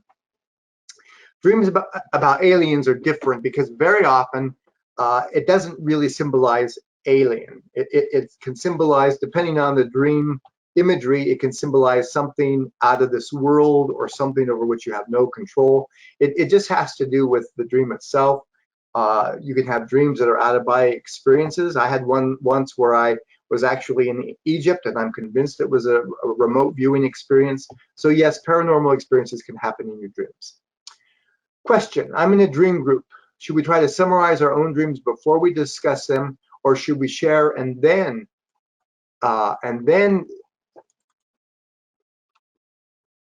let each other try to summarize? Also, how do you know if the symbol is archetype, cultural, or personal? Okay, it doesn't matter if the symbol is archetype, cultural, or personal. It probably matters if it's personal. So what I would do is, someone has a dream about a friend or a family member or something, ask them, well, how do you feel about that symbol? Or how do you feel about your cat? Or how do you feel about your boss, or whoever you're dreaming about?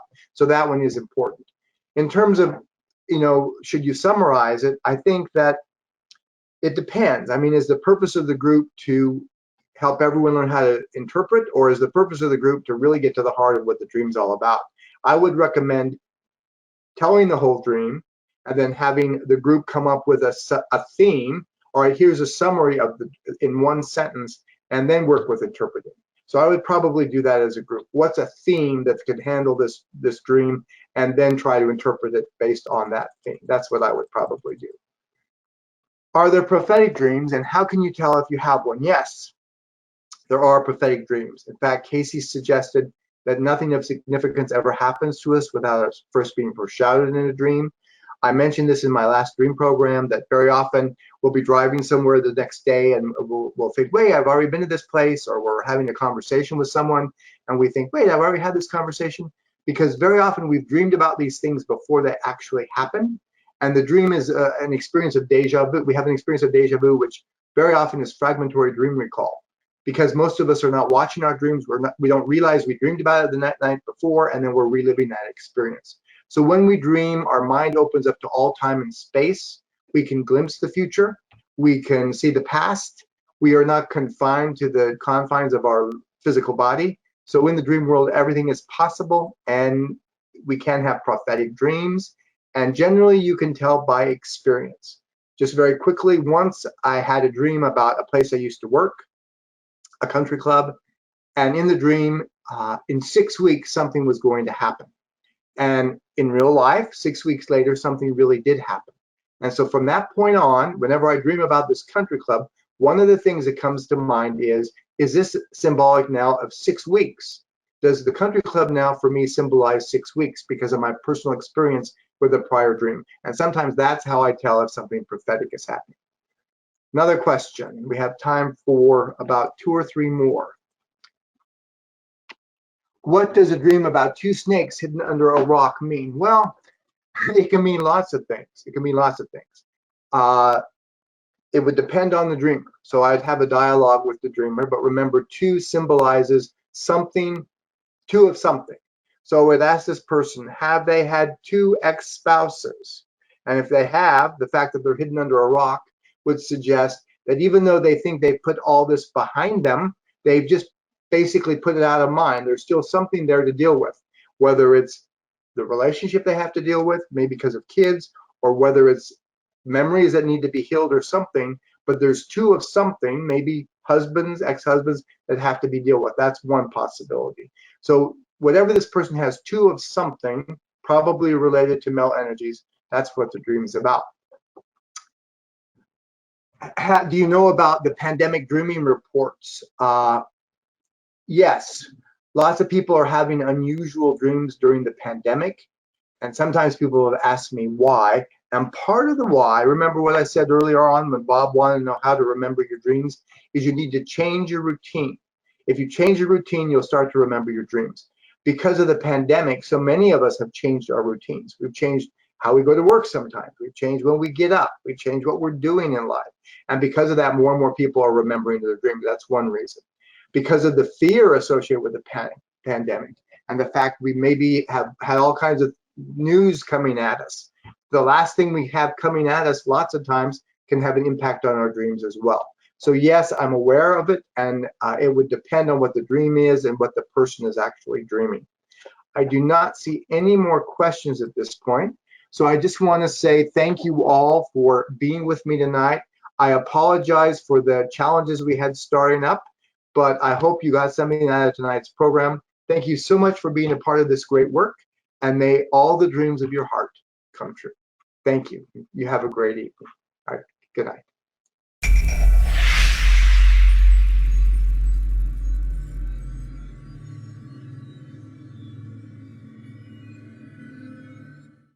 Researchers have found that everything ancient is not primitive.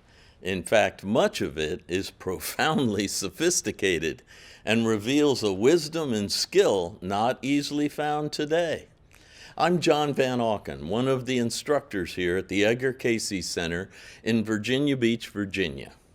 And I'd like to share with you one of the best lessons I learned in life. And that is that ancient cultures possess wisdom that can help us today.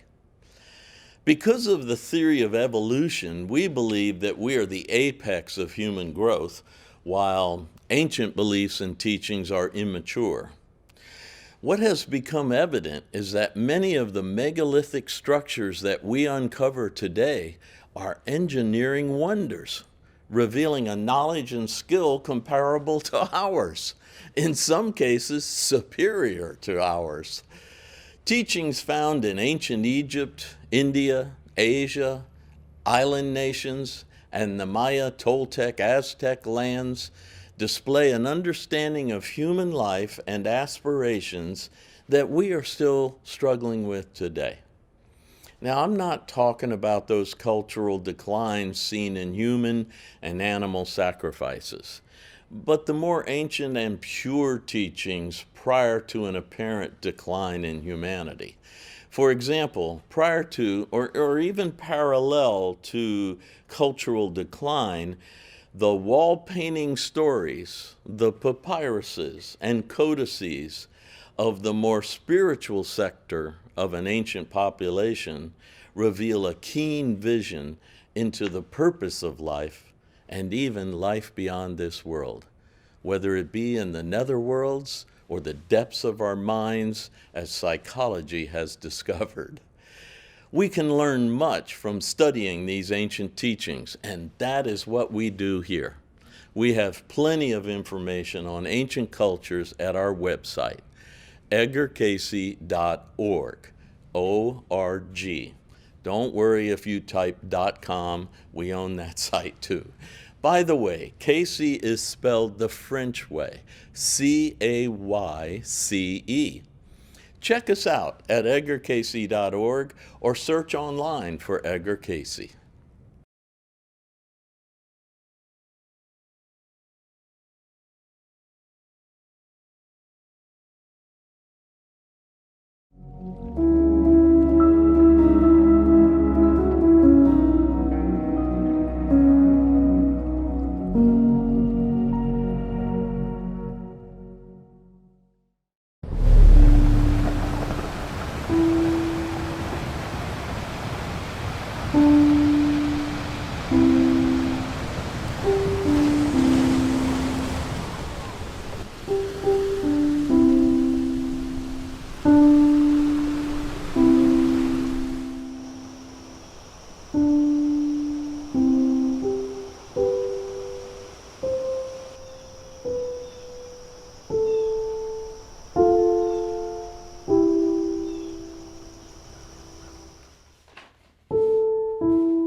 Some nations have the ship on their shoulder, as we say of a sailor who tries to expand his responsibilities unduly. Am much interested in what is to follow this war. A real job is at hand, a greater one ahead. Hope to make a worthwhile contribution, small though it is, towards a better world to live in. In the book There Is a River, I'll finish reading once. I read it in swatches over a period of time, and I want to read it through again. Before this, I had no idea what a hard time you'd experienced in the early periods of your work. The chapter about philosophy presents a clear story there, which I find very interesting. This weekly bulletin is fine. The life reading is a treasure still. Hope you and Mrs. Cayce are quite well again, and the boys are fine. Where's that extract on arthritis that Gladys typed up? If Miss Gladys typed it up, it's got to be in there. Well, it's not. Mr. Cayce, What is it, Harmon? I just wanted to let you know your next reading's in 5 minutes. Can you give us a minute, Harmon, please? I'm sorry, Harmon. Exactly how many letters have we gotten today? You've got 700. 700. It's a beautiful day. Sure would be nice to go fishing.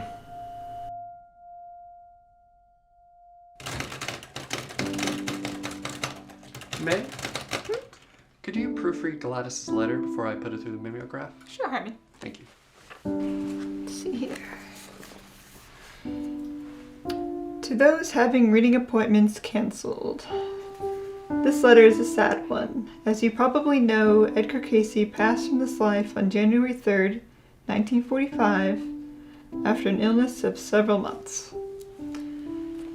His death brought an end to the kind of wonderful service he was able to give others, those psychic readings with which he has helped thousands, since the first one in Hopkinsville, Kentucky back in 1901. Your appointment, which was to have been on a certain date during the coming months, cannot now be kept, of course. We of the staff of the association, who have worked with Mr. Cayce for so many years, know how deeply this will disappoint you. We were also looking forward to helping you. Now we want to straighten our account with you. When you applied for associate membership, you promptly sent us your contribution. We want to be just as prompt about sending it back. There's one more thing about your money. It did not secure the reading that you wanted, but it might still do a lot of good. You see, Mr. Cayce left behind him thousands of detailed readings which are filed in our vault here along with case histories. Information in these files is priceless. It covers all kinds of diseases, it deals with vocational guidance, it offers facts and historical periods. The range of this information is as wide as human problems are wide. But because we have all been so eager to get more and more readings from Mr. Cayce, we have hardly touched this information. It has not been indexed yet. Now it has suddenly become our only resource, and everyone seems to want to turn to it. It is a long, slow job to summarize the work of a lifetime like Mr. Cayce's. You may wish to help. It goes without saying that the trustees and the staff of the association will be grateful for such a memorial to Mr. Cayce's work.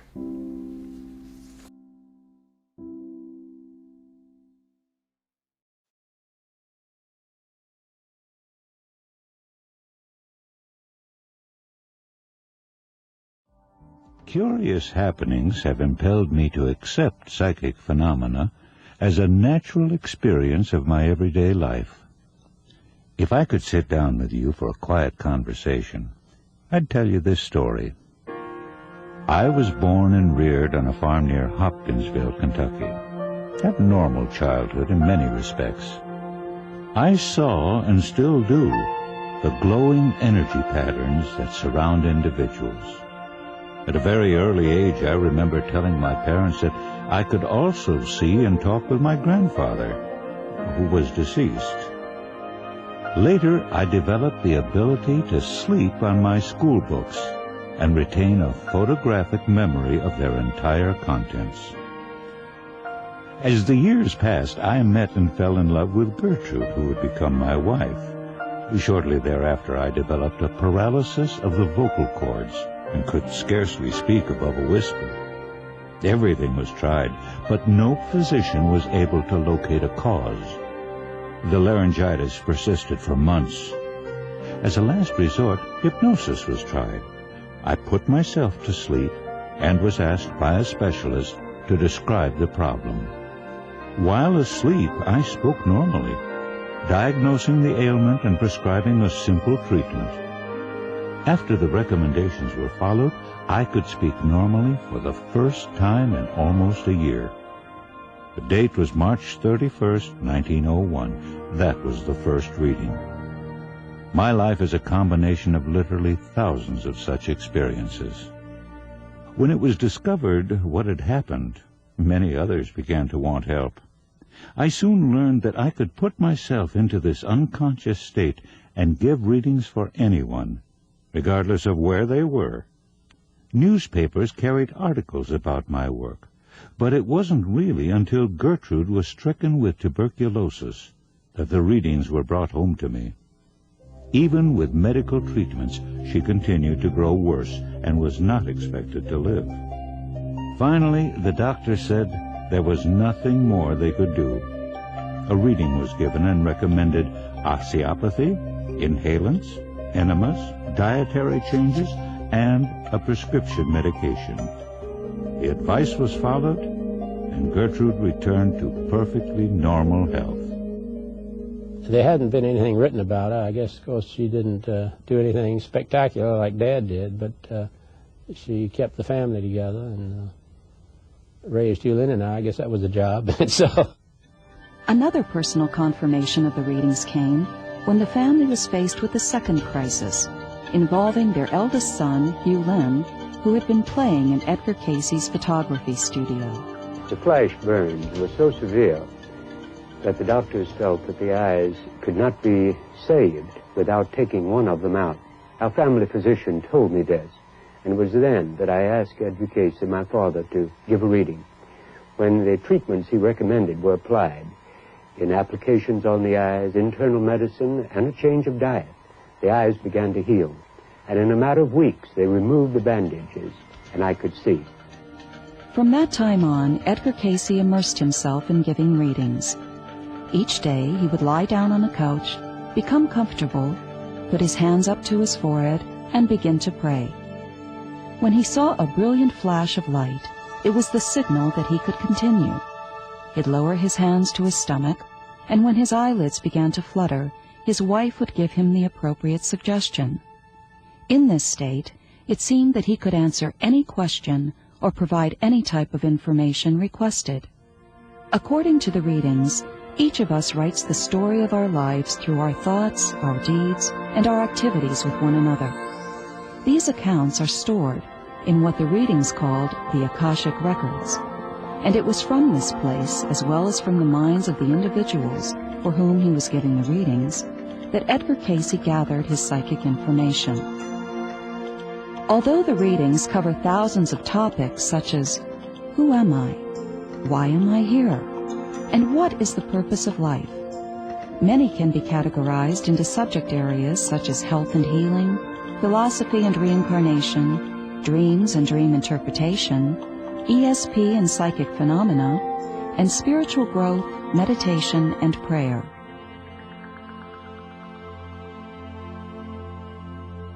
When I think of Edgar Cayce, I think of more than the psychic man, I think of health. For all healing comes from the one source.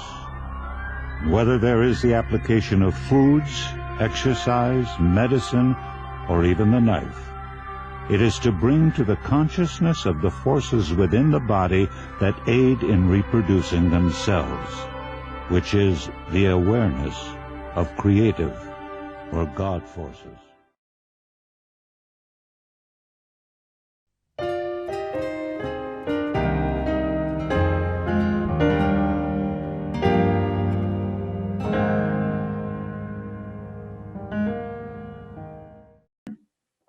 Hello, welcome to another episode of A.R.E. Inside Connection, where we bring you the behind the scenes of the happenings at the A.R.E. My name is Loretto, and I am the marketing coordinator here. And today I have the pleasure of talking with Dong Hogue, who is the senior administrator for Cayce Reilly School of Massage. Welcome, Don. I'm so happy to have you here and to talk with you today. Thank you so much. It's my pleasure to join you on this beautiful day. Yes. So for our viewers that may not be familiar with Cayce Reilly, can you give us a little background about the massage school, maybe its mission, kind of how we got started, all of that? Yeah, well, so the mission of the school is to offer a quality, comprehensive education in the art and science of massage therapy, and that is based on the readings of Edgar Cayce and the health philosophy applications of those readings by Dr. Harold Reilly. And I'd emphasize the words out of that mission, art and science. I mean, that really is, I think, at the heart of what our program strives to do in providing students who want to enter the professional field of massage therapy. Obviously, a very grounded education in the sciences and anatomy and physiology, but also the artistic healing arts side of the practice, which I love that. From the Cayce material. So the school, we offer a 700-hour program. The school's been in operation since 1987. So next year we'll be celebrating, what does that make, 35 years, which is something we're very proud of as a proprietary institution. That's a very, very long life, long and healthy life. And Yeah, we are one of just maybe a select few of CompTIA accredited schools in the state of Virginia. And, you know, we're obviously very unique. You know, we've been around for a long time and a well-honed, well-designed, and well-operated program. Yeah. So what do you think are some of the things that differentiate, you know, Cayce Reilly School of Massage in comparison to some of the other more, you know, other schools that are out there? Well, I'm probably going to be a little repetitive in saying that, you know, it's really I think our emphasis on the healing arts, and I know that's a broad statement, and so I would just specify it to say we really put a direct emphasis on how massage therapists should treat their clients. So a lot of massage schools teach very similar, you know, what to do and similar strokes and techniques. Of course, the Cayce Reilly massage routine is very unique and trademarked for our school specifically. So that definitely distinguishes us. But it's also in the how we train our students to treat people. And I that is probably a key distinction, along with the Cayce philosophies and principles of body, mind, and spirit integration, having the Cayce readings to rely upon and be our foundation for that body, mind, spirit aspect of the program. A lot of our students say that's what brings them to the school specifically, is that unique difference. And it's definitely our, you know, our claim to fame, if you will. I mean, it's definitely what distinguishes us from the rest. Yeah, and you know, I've gotten a couple student massages throughout the years that I have been working here, and I love them. You know, you get to see how the students really get involved, and you know, they're passionate about it, and you can feel that. And it is a different style of massage technique, and maybe not the technique per se, but just the whole interaction, as you're mentioning. You know, it's I really enjoy it, and I know you guys do an amazing job with the students, and I have fun getting the little perk of getting, you know, student massages once in a while. Yeah. Oh, I'm so glad to hear that. You know, and it's funny to say, like, it's something you can't put your finger on it, but you can feel it. You know, yes. The paradox, like you can feel the difference, but it's, you know, it's something you have to feel also. Yeah. You know what I like about the signature Cayce massage, and I always ask for it, is the stomach massage. You know, the little belly rub. It's just, I love it. That's right. Me too. That's one of my favorite parts. I mean, just like you, I love everything about it. I love to receive it as often as I can. And yeah, it's the way it's put together and the intention of our students, and I think just the quality of care that they're trained to give and how they interact with people is really, I mean, that's just important in any vocation, but especially massage. Yeah, definitely. So now tell me a little bit more about you. How long have you been, you know, part of Cayce Reilly? And yeah, just tell us a little bit about, you know, your background. Okay. Well, I'm proud to be an alumni of the Cayce Reilly School. So that's where my relationship with the school specifically started, was back in, 1996. So, you know, it feels like yesterday, but wasn't. That was a long time ago. I first became familiar with the Cayce material when I was in college in like the, you know, early 90s.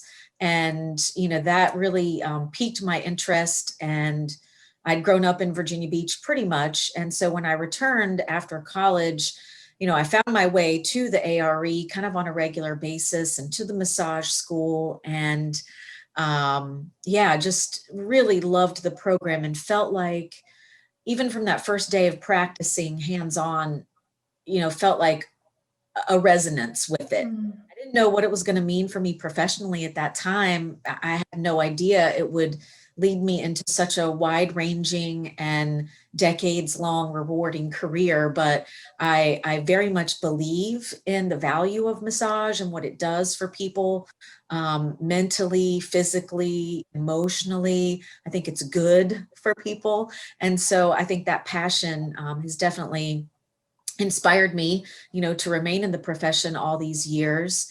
I started working at the school specifically about, I guess, 15 years ago on the administrative team. And so, I love that work too. It's very different than client-based work, but I really love the experience of supporting students through the program and, just kind of connecting to where they are when they start the program, and that passion and excitement, and also being able to envision where it will take them is just another kind of opportunity for me to share my love of the school with other people.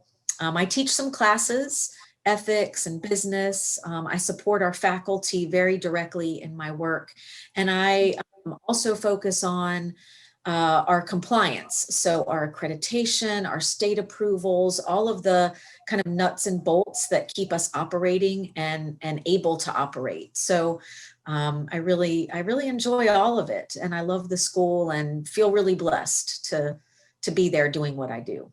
Yeah, I mean, it sounds like a job or a position where you get to do a little bit of everything. You're kind of very much involved in just about all of the aspects between, handling students and the faculty and just kind of, the whole overall operations of the school.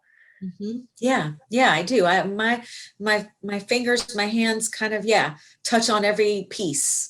From to end. And like I said, it's a blessing. It really is. Yeah. So, 2020 was a hard year for all of us. And I know that the massage school had to really kind of shift things around a little bit. And why don't you tell us a little bit more about how you had to kind of change what you do during the pandemic? Like what were some of the things that, you had to implement? I guess the question is, what didn't we change? Right. I mean, a lot of the people didn't change. Some people did, some of who does what changed in 2020, but it was really how we do what we do that changed dramatically. And it really changed for, a very kind of specific period of time, I would say from February, March last year until probably the fall last year. We made an expedited shift into virtual learning. So very much like what we're doing right now, our students and our faculty adapted to interacting with each other through Zoom, through the Google Education Classroom platform. And so lectures were happening virtually, and faculty were having to observe and assess and monitor students practicing at home through a camera. Fortunately, we were able to make those accommodations due to COVID. I mean, a lot of massage schools all around the country were doing a very similar type of scramble, especially in the beginning, which I say that now, and it almost sounds like maybe it was easier than what it was in the moment. But, our students come to our school and our faculty teach at our school because they're very kinesthetic, hands-on learner teachers. And so to have that personal interaction and in-person experience taken out of the equation was just a big adjustment for everyone. And I speak on behalf of all of our staff and faculty to say how proud I am that our faculty and students adapted so well, not to say that there weren't some bumps and technical glitches, as we've all experienced in this new world, but they really, they didn't shy away from the opportunity. They walked into it with eyes open, arms open, and a willingness, to adapt. And I know that was challenging. So I'm super proud of how everyone did adjust in the ways that they did. So we went virtual for a while. It was just virtual. And then throughout last summer, we started to do a blend of some instruction was in virtual world, some was in person on campus. And we needed to accommodate and allow for people that, for whatever reason, didn't feel comfortable, to be back in person for activities. And so there was a time when we were kind of doing all of it at the same time. Now we've evolved, and lecture-based classes are done in this format, virtually. One is back in person on campus with COVID protocols, wearing masks, keeping social distance, hand washing, temperature checks, particular protocols for the hygiene of clothing and cloth equipment and all of our supplies. So that's another, I think, testament to our willingness to adapt and do what we have to do, to make sure that our program carried on and carries on. And we didn't have one interruption all of last year. Like, there was no time when the school had to cease or stall or pause our operations. And that's a pretty remarkable. Yes, definitely. I mean, I remember when everything was starting, and we were all kind of scrambling, trying to figure out what we were going to do, with our events and just kind of all of the in-person things that we do here at the A.R.E. And I remember hearing about the massage school and how, you guys kind of just put together, you shifted your focus and quickly put together, this whole plan that happened in a few days. And I was everybody was kind of blown away how, quickly everybody was on task and ready to do what needed to be done, to make sure that the school didn't, suffer or get, or had to stop or anything like that. So definitely kudos to that.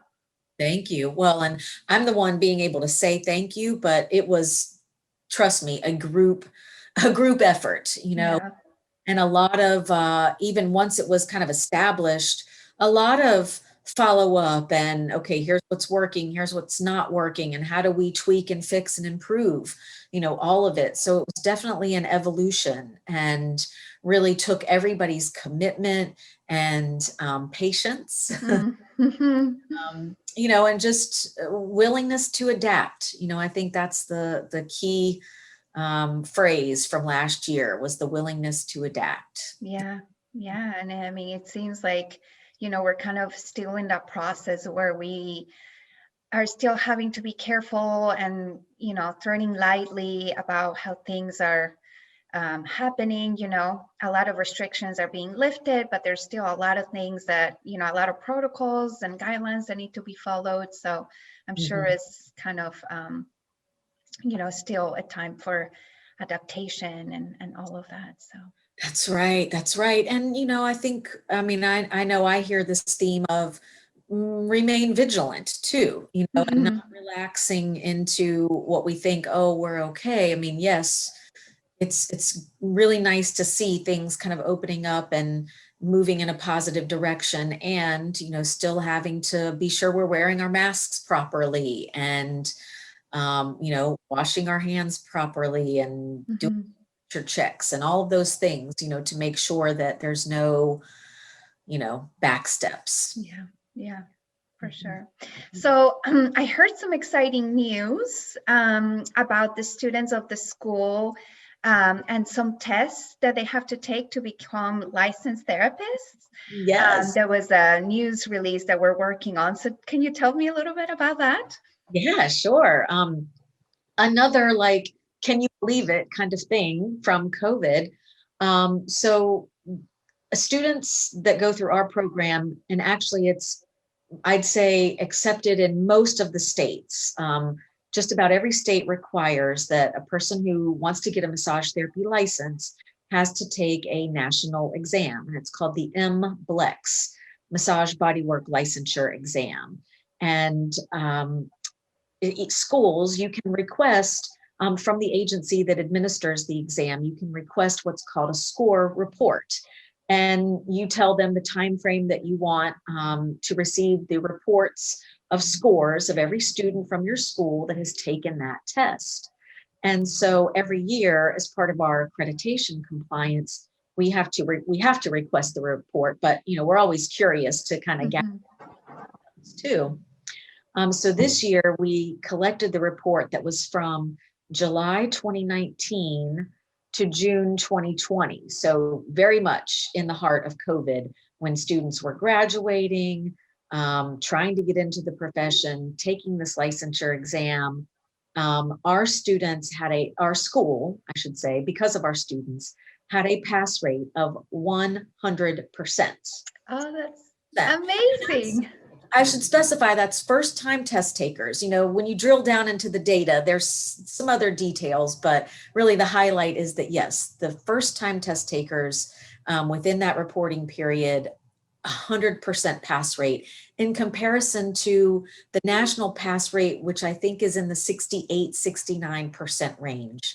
So, it far exceeds that national average. And yeah, we were super excited and proud. And again, just goes to show, I think that quality of education and the quality of care and the quality of our instructors really, and how they do what they do. So yes, that is amazing. Thrilled. Those are some really exciting news. That really goes to show, that the program is just one of the best. Yeah. Well, and that's also, good data for us when we are marketing and promoting the program to people.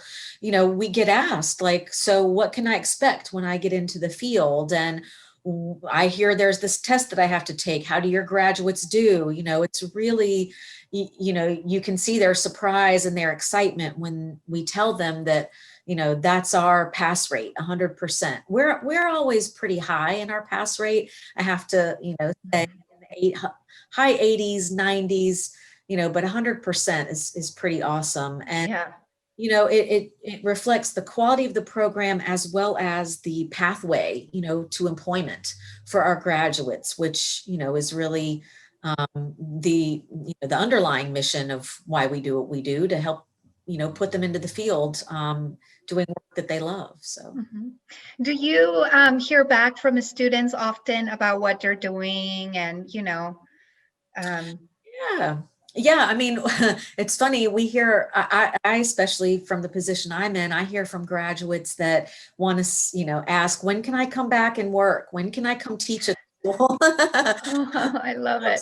Sometimes even before they graduate, they want to know, when can they, become an assistant instructor or an instructor? So, there's always, a handful of students that really want to stay connected to the community and, get involved in the classroom. But we do survey our students formally, and we collect, feedback from them informally about where they're working and what they've learned since graduating from the school, if there's anything they wish they knew more about while they were going through the program, or any way they could have felt, better prepared to enter the field.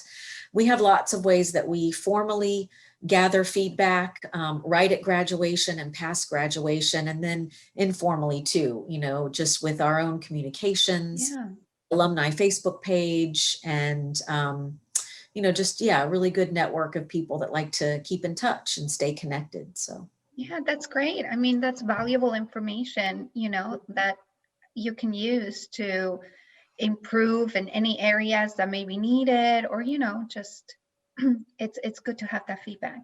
That's right. Even the best program can continue to get better. Of course. Yeah, definitely. So that's right. So what inspires you from seeing some of the students when they graduate the school? I mean, I bet like the excitement, and I from what I've heard before, I hear students time and time again who just say how the program just kind of transformed their lives. They were almost not expecting such a deep transformation. Right. That's a great question, and it's kind of I could take up like the rest of your afternoon, probably answer what inspires me. But I guess to answer it, I'll share that for every group that comes through the program, we do what's called an exit interview. And myself and a couple of other administrative staff, we meet with each student individually, and we have a series of questions that we ask them about the program, their experience. And there's a question that we ask about, how has the school impacted you personally? And it's not uncommon for me to tear up, for them to tear their responses.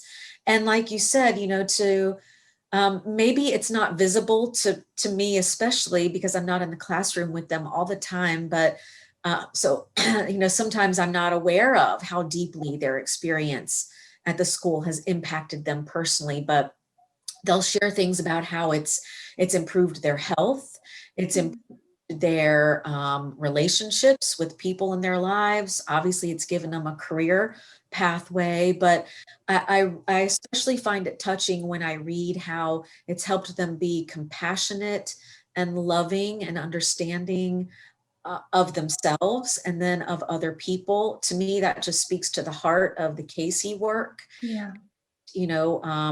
Really kind of being in service to our fellow man. And so when I hear that, when I see that, that just really, I think that is a huge inspiration for me. And then seeing them, seeing the excitement on their face and seeing their families so happy for them at graduation when they're getting that diploma. Yeah, seeing their families, I think, just be so proud and happy. Yeah. Cheering for them is also really emotional for me, usually at graduation. I feel like, and I say this often, like I'm just a part of something bigger, that represents something so much more than any individual. And it's that in and of itself is a pretty big inspiration, to feel like you are a part of something that really has impacted people, and then all the people that they will impact because of it. So yeah, definitely. Yeah. And that's one of the reasons why I love working, at the A.R.E, because you get to see more of the impact. For me at least, I'm just marketing, I'm just sharing the stuff out there about the organization, but I still feel like whatever I put out there, for some people it's making a difference, and I think that you just know that you're doing something good. Right. Yeah.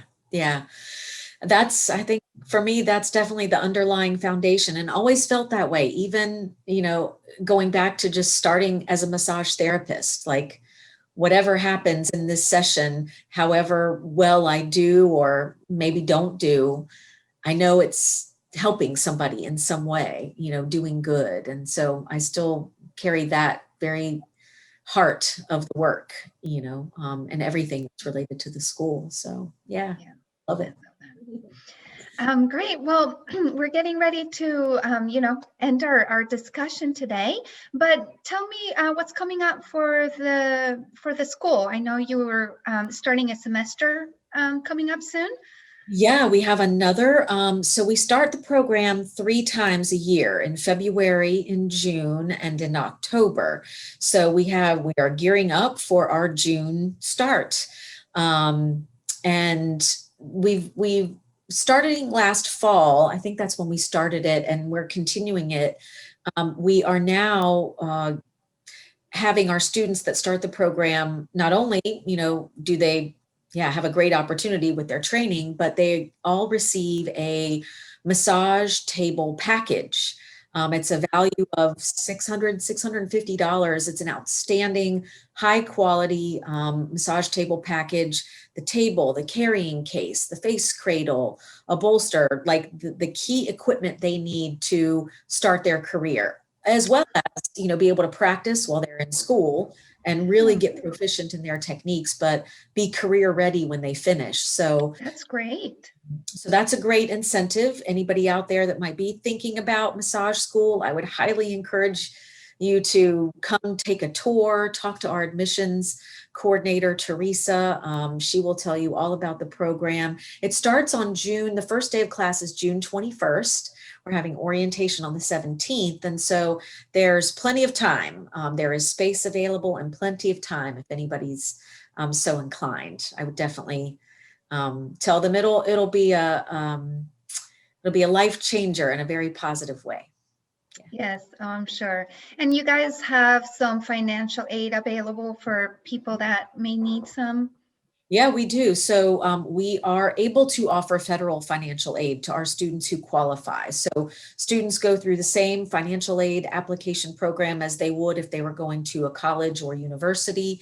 That there's formulas that determine their eligibility, but certainly they can utilize those grants, loans, to apply to our tuition. We also accept the GI Bill benefits. So anybody who is a dependent, a spouse, or a retired military member of the military can use their GI Bill benefits for our program as well.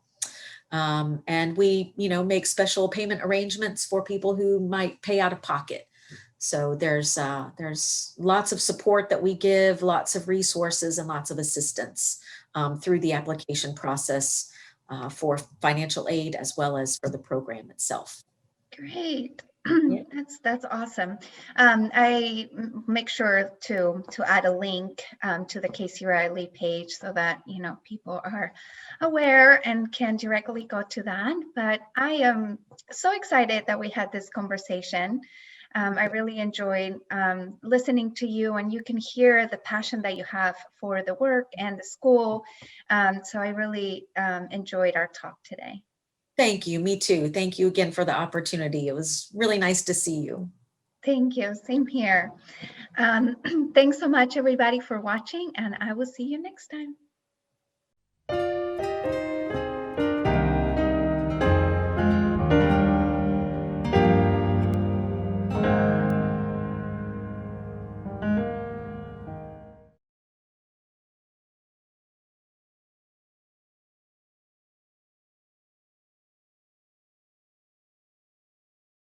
Rub alcohol, add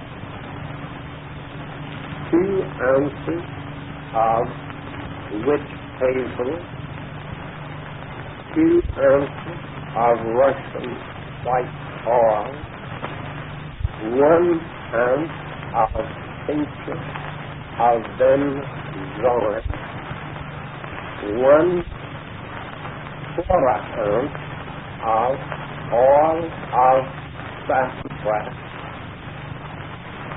1/4 ounce of pure olive oil. Shake these together each time before.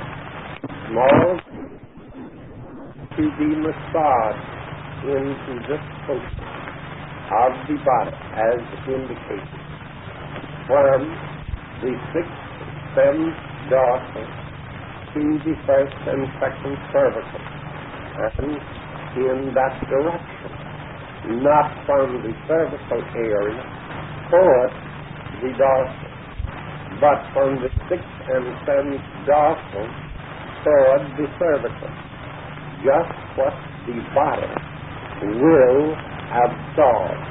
See? We would also, after such manipulation, then massage and make after the 4th or 5th treatment of this compound.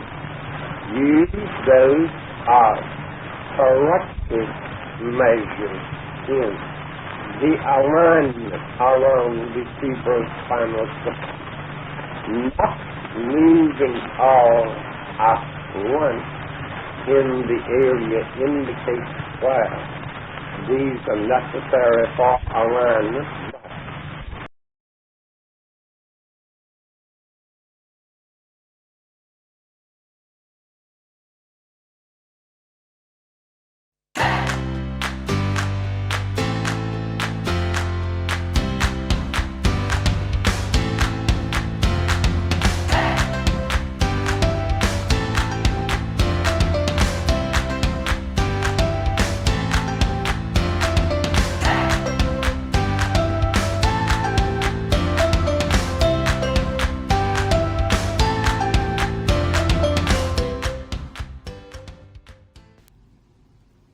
Edgar Cayce has been called the sleeping prophet, the father of holistic medicine, and the most documented psychic of the 20th century. For more than 40 years of his adult life, Cayce gave psychic readings to thousands of seekers while in an unconscious state, diagnosing illnesses and revealing lives lived in the past and prophecies yet to come. But who exactly was Edgar Cayce? Cayce was born on a farm in Hopkinsville, Kentucky in 1877, and his psychic abilities began to appear as early as childhood. He was able to see and talk to his late grandfather's spirit and often played with imaginary friends whom he said were spirits on the other side. He also displayed an uncanny ability to memorize the pages of a book simply by sleeping on it. These gifts labeled the young Cayce as strange, but all Cayce really wanted was to help others.